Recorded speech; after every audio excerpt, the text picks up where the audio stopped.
Jajaran Polres Karawang berhasil mengungkap pelaku pembunuhan terhadap Hairul Amin 54 tahun bos atau pengusaha rumah makan Padang di Karawang, Jawa Barat. Diketahui, korban ditemukan meninggal di dekat rumahnya di Jalan Jeruk Guro 1, Kelurahan Nagasari, Kecamatan Karawang Barat, Kabupaten Karawang, pada Rabu, tanggal 27 Oktober tahun 2021 pukul 23.40 waktu Indonesia Barat.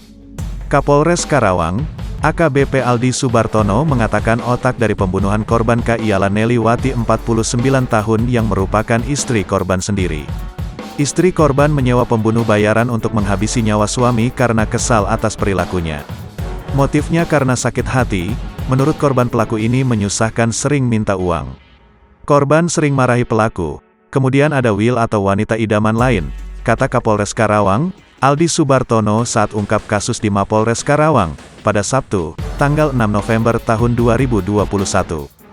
Dijelaskan Aldi, istri korban menghubungi Am 25 tahun kenalannya untuk dapat menjalankan rencana pembunuhan tersebut. Pembunuhan ini sudah direncanakan sejak September tahun 2021. Perencanaan pembunuhan ini disusun oleh Am sebagai eksekutor dengan meminta bantuan kepada 6 temannya.